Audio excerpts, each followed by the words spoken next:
जय भीम। मैं मेवालाल और आप देख रहे हैं बहुजन समय। साथियों, आज डॉक्टर अंबेडकर भवन रानी झांसी रोड पर यहाँ पर एक बहुजन सम्मान समारोह चल रहा था, तो यहाँ पर आया। तो यहाँ पर हमारे साथ सीपी सिंह हैं। ये बहुत पहले इनको मैं जानता हूँ कि ये बहुजन समाज पार्टी से जुड़े थे। उसके बाद बहुजन समाज पार्टी से अब ये आज़ाद समाज पार्टी से जुड़े हैं। तो क्या कारण है कि आज बहुजन समाज पार्टी छोड़ कर के आज़ाद समाज पार्टी में जुड़ चुके हैं, और आज आज़ाद समाज पार्टी क्या समाज के लिए काम कर रही है, समाज में क्या उसका रोल है। और लोग कह रहे हैं कि जब से आज़ाद समाज पार्टी आई है, बहुजन समाज पार्टी को कमज़ोर कर रही है। आज़ाद समाज पार्टी ही जिस तरह से बाबा साहब के समय जगजीवन राम, उसके बाद काशीराम को तोड़ने के लिए और लोग आए थे, उसी तरह से मनुवादी लोग चंद्रशेखर को यूज कर रहे हैं। तो इन्हीं सब बातों से मैं इसे पूछूंगा, तो इनका क्या राय है, क्या इनका सोच है, ये क्या बताते हैं। सर, सबसे पहले आपको जय भीम।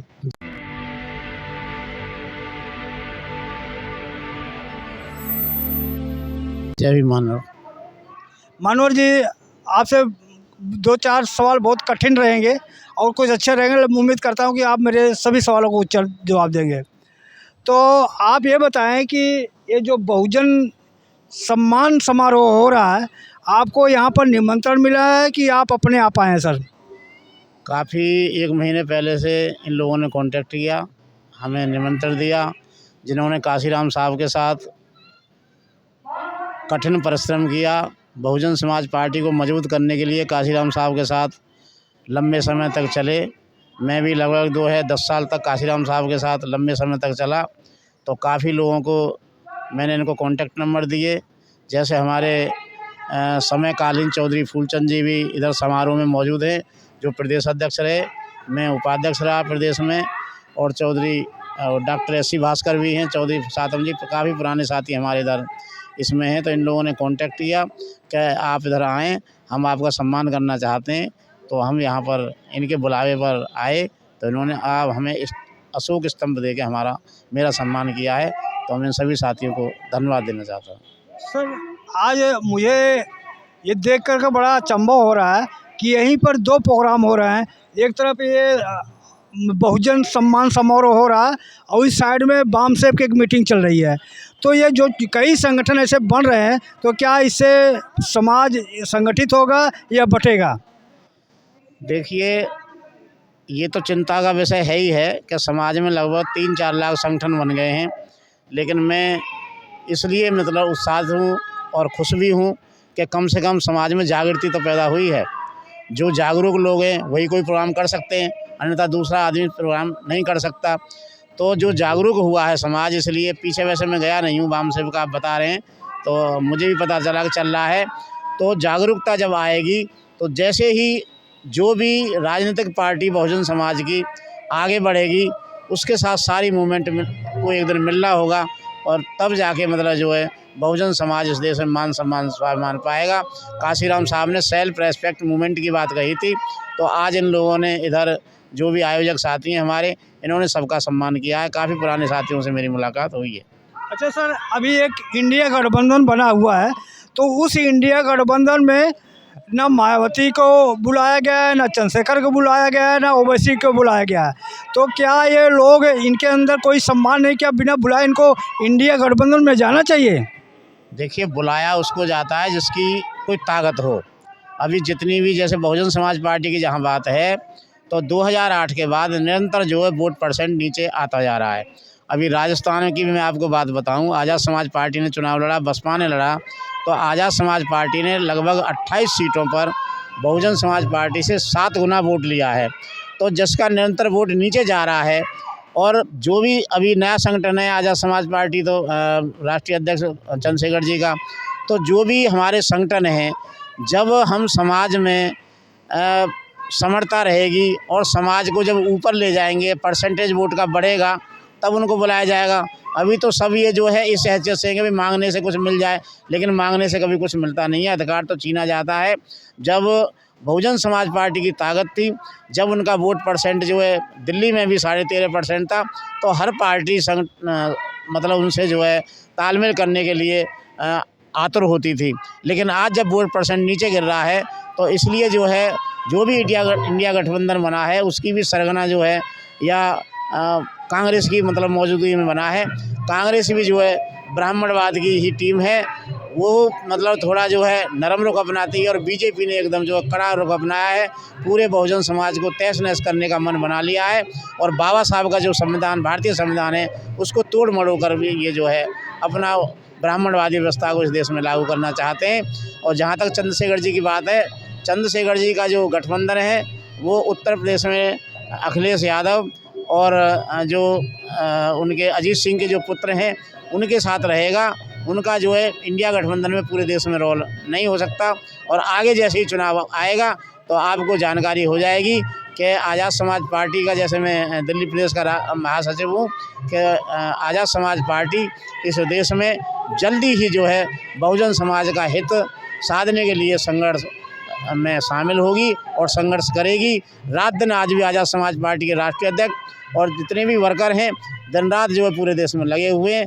जहाँ भी कोई मतलब जो है जुल्म अत्याचार होता है वहाँ माननीय चंद्रशेखर आज़ाद और दूसरे भी पदाधिकारी साथी हमारे तुरंत पहुँचते हैं। तो साथियों, जिसका जो है वजूद जितना रहेगा उस तरह से उसको बुलाया जाता है। वो इसलिए नहीं बुला रहे हैं, अगर सब संगठित होते, सारे संगठन संगठित होते, तो उनकी हिम्मत नहीं होती कि बिना उनके जो कोई गठबंधन बन जाता। तो इसमें तो चंद्रशेखर भी के भी नाम है, तो उसको उनके भी अंदर नहीं बुलाया जा रहा है, इसके अंदर उनके अंदर की भी कमी है, तभी तो नहीं बुलाया जा रहा है। चंद्रशेखर जी की अभी क्या है, 3 साल पुरानी पार्टी है, तो जब तक जो है वोट परसेंट इस लेवल का नहीं आ जाएगा, क्योंकि किसी की मतलब जो रजिस्ट्रेशन के लिए भी 4.5% वोट चाहिए प्रत्येक में, जब वोट आएगा तब उनको बुलाएगा। लेकिन उनकी बात जो है माननीय अखिलेश यादव जी से हुई है, जयंत चौधरी से हुई है कि उत्तर प्रदेश में जो है उनके साथ उनका गठबंधन रहेगा।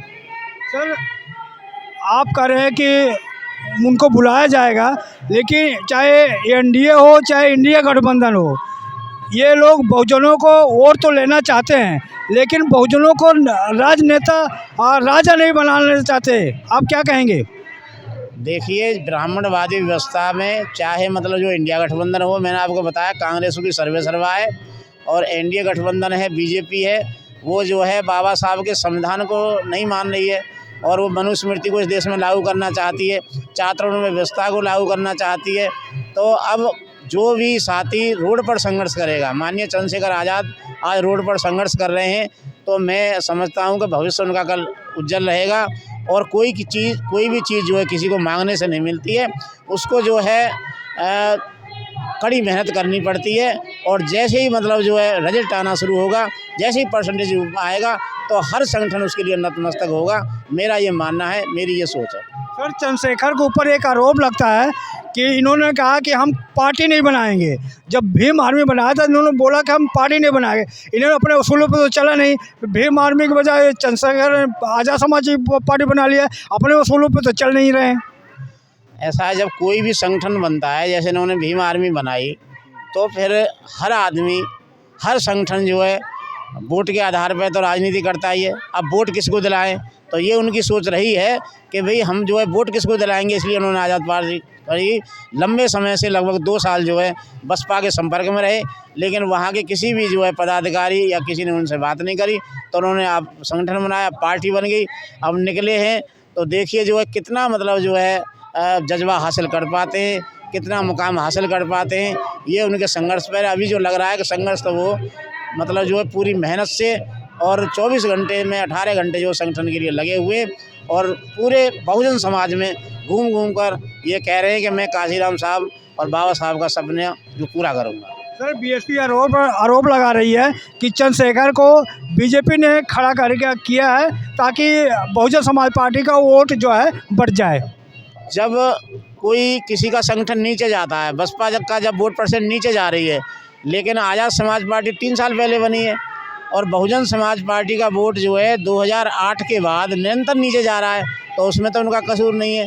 अगर खुद अपने कर्मों से कोई मतलब किसी तरह से या मतलब जो है, अब मैं आपको एक बात बता देना चाहता हूं कि 30 साल या 30 साल से कम उम्र का जो नौजवान है वो चंद्रशेखर को इसलिए लायक कर रहा है कि मानवर काशीराम साहब का संघर्ष उन्होंने देखा नहीं, और बहन मायावती ने अभी 15 साल से कोई सड़क पर संघर्ष किया नहीं। तो इसलिए जब पूरे देश में रोड पर संघर्ष जो है चंद्रशेखर जी कर रहे हैं, तो इसलिए जो नौजवान उनके साथ में जुड़ा हुआ है। सर आप नौजवान की बात कर रहे हैं, अब तो बहुजन समाज पार्टी आकाश आनंद को उत्तराधिकारी बना दिया है। अब तो नौजवान जो है आकाश आनंद के साथ जुड़ेगा, चंद्रशेखर के साथ अब जुड़ेगा नहीं। आप क्या कहेंगे? ऐसा है, बहन जी ने बहुत इसमें जल्दबाजी की है, और मैं आपको जहाँ तक बता दूँ, आपको जानकारी है कि नहीं, कि बहन जी स्वयं राष्ट्रीय अध्यक्ष हैं, उनके भाई आनंद कुमार जी हैं राष्ट्रीय उपाध्यक्ष हैं, और जो आज जो है राजनीतिक उत्तराधिकारी घोषित किया है आकाश आनंद को, उनके भतीजे हैं, और उनकी भाभी जो उनकी जो है माँ हैं इनकी आकाश आनंद की, वो पार्टी के राष्ट्रीय कोषाध्यक्ष थे। तो मैं जो है प्रेस के माध्यम से ये कहना चाहता हूँ, ये चिंता है मेरी, क्या मतलब उनको पूरे देश में बहुजन समाज में एक भी ऐसा साथी नहीं मिला, ऐसा एक नौजवान नहीं मिला कि उसके हाथ में अपनी बागडोर सौंप देते। परिवार को इन्होंने, काशीराम साहब ने तो परिवार से उन्होंने जंजाल नहीं दे दी कि मैं परिवार में न जाऊंगा न कोई पद दूंगा, लेकिन बहन जी को पता नहीं क्या मतलब सूझी है कि वो परिवारवाद से आगे नहीं निकल रही। तो आज जो है जैसे ही उत्तराधिकारी बनाया है आकाश आनंद को, तो बुद्धिजीवी वर्ग है या बहुजन समाज पार्टी में जिन्होंने संघर्ष किया है बड़े चिंतित हैं, और इस बात से मतलब असमंजस में है कि भी ऐसा उन्होंने क्यों किया। अगर किसी व्यक्ति को बाहर के बताते तो वो संघर्ष करता। अच्छा, आपका कहना है कि बहुजन समाज पार्टी परिवारवादी पार्टी हो गई है? बिल्कुल, मैंने आपको बताया 4 पद उनके पास हैं बड़े बड़े जो हैं आज की तारीख में। तो अब पूरे देश में 14-15 राज्यों में संगठन था बहुजन समाज पार्टी का, तो उनको जो है किसी नौजवान को परिवार से अलग हटकर, जैसे काशीराम साहब ने ये घोषणा करी कि मैं अपने परिवार में न जाऊंगा, न परिवार के किसी आदमी को मतलब जो है राजनीति में लाऊंगा, न कोई मतलब फ़ायदा दूंगा। तो बहन जी को भी ये सोचना चाहिए था जब लंबा चलना है तो, क्यों काशीराम साहब ने तो कहा है कि मैं अकेला ही चला था जानवे मंजिल, मगर लोग जुड़ते गए, कारवां बनता गया। तो इतना बड़ा कारवां मतलब जो है काशीराम साहब ने खड़ा किया, और बहन जी ने उसका फ़ायदा भी लिया, और पूरे परिवार को मतलब उन्होंने जो है खैर मैं भी ये नहीं कहता कि परिवार को उनको मतलब जो है सपोर्ट करना चाहिए था, लेकिन इतना नहीं कि पूरी पार्टी मतलब उन्होंने परिवार के अंदर समेट के रख दी। ये मतलब जो है लोगों में नाराज़गी है। सर आप ऐसे कैसे कर सकते हैं? बहन जी तो शादी नहीं किया, परिवार बनाया नहीं, तो आप कैसे परिवार पार्टी बना बता रहे हैं आप? नहीं, अब मैंने जब आपको बताया है कि राष्ट्रीय अध्यक्ष बहन जी हैं, और राष्ट्रीय उपाध्यक्ष उनके भाई आनंद कुमार हैं, और राजनीतिक उत्तराधिकारी आकाश आनंद को उनके भतीजे को बनाया है, और राष्ट्रीय कोषाध्यक्ष पूरे देश में उनके भाभी हैं। तो चारों पद जो है बड़े लेवल के जो है परिवार में क्यों दिए, दूसरों को देना चाहिए था, तब तो बात समझ में आती। इसलिए तो परिवारवादी में कह रहा हूँ कि परिवार में उन्होंने जो फ़ायदा उठाने की बात, राजनीतिक फ़ायदा उठाने की बात कही है। सर अभी राकेश टिकैत ने एक बयान जाहिर किया, मैंने सुना बयान उनका, तो वो कह रहे हैं कि बीजेपी की दूसरी पार्टी जो है ओवैसी है, और तीसरी पार्टी बीएसपी है। आपका क्या कहना है? वो उनकी खैर अपनी सोच हो सकती है। जहाँ तक मेरा मानना है इस तरह का है कि जब वोट डिवाइड होंगी, अगर बीजेपी से सीधी टक्कर होगी आमने सामने, एक कैंडिडेट बीजेपी के सामने चाहे इंडिया गठबंधन बनाए उसका रहेगा, तो बीजेपी को हरा पाएंगे। अन्यथा जो है हिंदुत्व के नाम पर, क्योंकि बीजेपी ने जो है धर्म को राजनीति में जोड़ दिया है, और आज अभी जो है तत्काल जो है जनगणना करी है मतलब नीतीश कुमार ने, तो 64% बैकवर्ड की आबादी है। बैकवर्ड के अंदर कोई सोच पैदा नहीं हुई है। तो हिंदुत्व के नाम पर जो है वो, इसलिए राकेश टिकैत ने कहा होगा, चाहे बहन जी हों चाहे मतलब ओवैसी हों, जैसे ही ये खड़े होंगे तो वोट बटेगी, तो बीजेपी को फ़ायदा होगा। इसलिए वो उनकी अपनी सोच हो सकती है, लेकिन मेरा भी ये मानना है कि आमने सामने अगर इंडिया गठबंधन एक व्यक्ति उतारे तो वो मतलब बीजेपी को हरा सकता है। अन्यथा जब सारे लोग खड़े होंगे तो फिर बीजेपी को हराना बड़ा मुश्किल है, क्योंकि हिंदुत्व के नाम पर उसने जो है बैकवर्ड समाज को, जो 64% जिसकी आबादी है अभी जनगणना के हिसाब से, वो सारा वोट हिंदुत्व के नाम पर बीजेपी को जो है जा रहा है। अभी उसके अंदर बैकवर्ड के अंदर कोई सोच पैदा नहीं हुई है। सर पूरे देश में मोदी की गारंटी अब काम करेगा क्यों? क्योंकि जब राजस्थान में चुनाव हो रहा था तो उन्होंने कहा 550 रुपये का हम सिलेंडर देंगे, लेकिन अब वहाँ सरकार बन गई तो आप कह रहे हैं कि नहीं नहीं हम तो कोई वादा नहीं किया हूँ। तो क्या मोदी जी का गारंटी काम करेगा या 5 किलो राशन काम करेगा? देखिए, वो जो है झूठ पे झूठ बोले जा रहे हैं मोदी जी जो है, और इस देश को वो जो है जो सरमाएदार उनके मित्र हैं, पूरी संपदा और वो जो उनके हाथ में सौंपना चाहते हैं, ये समाज को तय करना है। मैंने अभी खासकर बताया बैकवर्ड समाज को तय करना है, बहुजन समाज को तय करना है कि हमें क्या करना होगा। क्योंकि मोदी जी मतलब जो है जो भी उन्होंने आज तक कहा है वो कभी पूरा नहीं किया। तो इस देश में जो है आज मैं जहाँ तक समझता हूँ कि मुल्क जो है, भारत देश जो है बहुत मोटे कर्जे में डुबा दिया है मोदी जी ने, और सारी संपत्तियां जितनी भी हैं वो सारे अपने मित्रों को दे दी हैं। तो मतलब मोदी जी चाहते हैं कि ब्राह्मणवादी व्यवस्था, मनुस्मृति को, वो तो ये 2024 में अगर आ जाते हैं तो अभी जैसे उन्होंने संविधान को मतलब चेंज किया है, उसमें पंथ निरपेक्ष सामाजिक दोनों वर्ड खत्म कर दिए हैं, तो आगे जाके इस संविधान को भी चेंज करेंगे और मनुस्मृति के आधार पर वो जो है इस देश को चलाएंगे, ऐसा सुनने में आ रहा है। तो जो आदमी बैकवर्ड समाज है या बहुजन समाज है 85-90%, उसमें सोच ही पैदा नहीं हुई है, क्यों पढ़ता नहीं है, लिखता नहीं है। तो जब वो सोच पैदा नहीं होगी तो वो तो इस तरह से ही करेंगे। उनकी व्यवस्था मजबूत हो रही है और हमारे लोग जो टुकड़ों में बटे हुए वो संगठित नहीं हो रहे हैं। लेकिन धीरे धीरे जो संघर्ष करेगा, जो संगठन आगे जाएगा, जो पार्टी आगे जाएगी बहुजन समाज की, उसके साथ सारे लोग इकट्ठे होंगे, तभी जाके इस देश में बहुजन समाज का हित सुरक्षित हो सकता है, अन्यथा नहीं हो सकता। सर, अभी राम मंदिर बन के तैयार हो गया है, मोदी जी सबको निमंत्रण दे रहे हैं, तो क्या उस मंदिर में दर्शन करने के लिए जाएंगे आप लोग? नहीं, हमारा मंदिर से कोई लेना देना नहीं है। काशीराम साहब ने जो है 1991 में नारा लगाया था उत्तर प्रदेश की धरती पर, राम नहीं काशीराम चाहिए, सत्ता और सम्मान चाहिए। मंदिर मस्जिद इस देश में बनेंगे तो भिखारी पैदा होंगे, इस देश में स्कूल कॉलेज और मतलब अनुसंधान बनेंगे तो इस देश में वैज्ञानिक और अच्छे अच्छे मतलब जो है लोग जो है पैदा होंगे। तो ये तो एक दिखावा है और भ्रमित है मोदी सरकार या मोदी सरकार में बैठे हुए मंत्री। खुद मोदी चाहते हैं कि ये मतलब जो है अनपढ़ रहें, जाहिल रहें, जिससे मतलब जो है मंदिरों के चक्कर में, धर्म के चक्कर में उलझे रहें और हमें वोट देते रहें और हमारी लंबे समय तक बीजेपी की सरकार इस देश में बनी रहे। तो ये बहुजन समाज कब जागृत होगा? आज भी वो अभी देख सकते हो कि कानपुर में बुद्ध कथा हो रहा था, वहाँ पर राम राज चल रहा है यूपी में। बाबा का बुलडोजर वहाँ नहीं आया कि वहाँ कथा कर रहे थे तो वहाँ गुंडे आए, सारे ब्राह्मण लोग थे, उस तहस नहस कर दिया और थाने में जाकर ये कहा कि अगर दोबारा बुद्ध वंदना कराओगे, बुद्ध कथा कराओगे तो गोली से मार देंगे। तो यही राम राज है। देखिए, राम राज में जो है ऐसी व्यवस्था ही थी और ये जो है इन्हें डर है बाबा साहब अम्बेडकर की विचारधारा से, गौतम बुद्ध की विचारधारा से, काशीराम साहब के संघर्ष से। उस विचारधारा को ये किसी भी तरह पनपने नहीं देना चाहते हैं।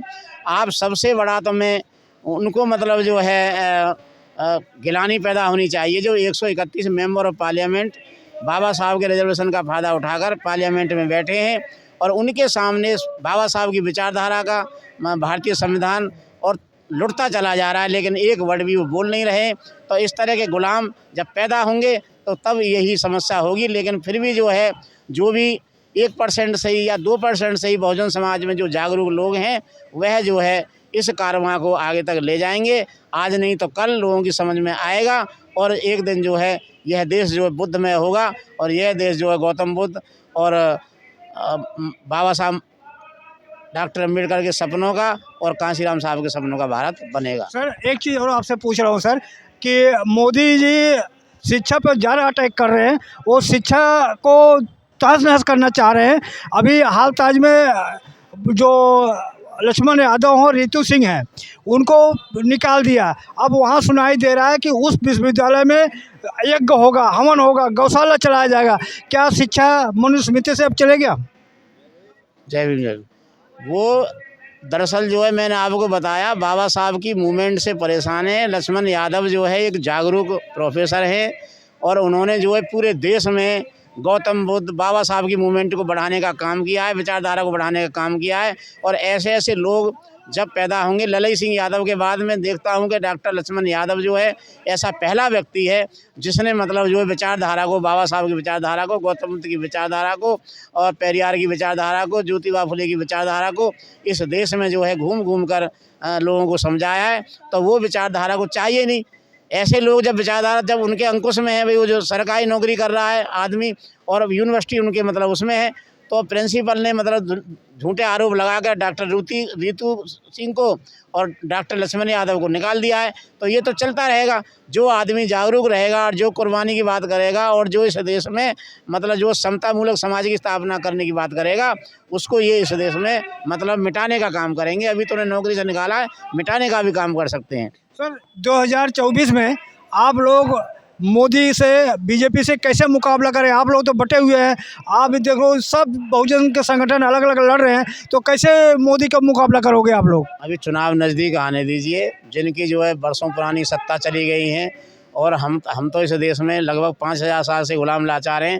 तो अभी चुनाव की घोषणा होने दीजिए और इकट्ठे होंगे। अगर इकट्ठे नहीं होंगे तो मोदी सरकार जो आगे संविधान को बदल देगी और मतलब जो है फिर जो है हमारा वही चातुर्वर्ण्य व्यवस्था लागू हो जाएगी इस देश में।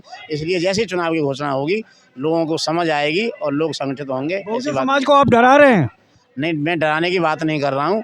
अगर 2024 में अगर सरकार बन जाती है मोदी की, तो आज जो स्थिति आप देख रहे हैं उससे भी स्थिति खराब हो सकती है। इसलिए बहुजन समाज में सोचना होगा और सोच पैदा करके उसको संगठित होना होगा, तभी जाके हमारी जो बिगड़ी हुई बात है वो बन सकती है, अन्यथा उसमें दिक्कत आएगी। धन्यवाद सर, आपने हमारे सभी सवालों का जवाब दिया, इसके लिए बहुत बहुत धन्यवाद आपका। आपका भी जय भीम, साधुवाद, नमो बुद्धाय, जय भीम। सर आप लोग इनके विचार से, सीपी सिंह है आज़ाद समाज पार्टी के सचिव हैं, तो इन महासचिव हैं, तो इनके विचारों से आप कितना प्रभावित हुए और हमारा प्रयास आपको कैसा लगा? यदि हमारा प्रयास आपको अच्छा लगे, हमारा अगर कार्य अच्छा लगे तो हमारे चैनल को सब्सक्राइब करें, लाइक करें, कमेंट करें और आपका प्यार, आपका सहयोग हमारे लिए बहुत ज़रूरी है। धन्यवाद। जय भीम, जय भारत, बहुजन समाज, दिल्ली।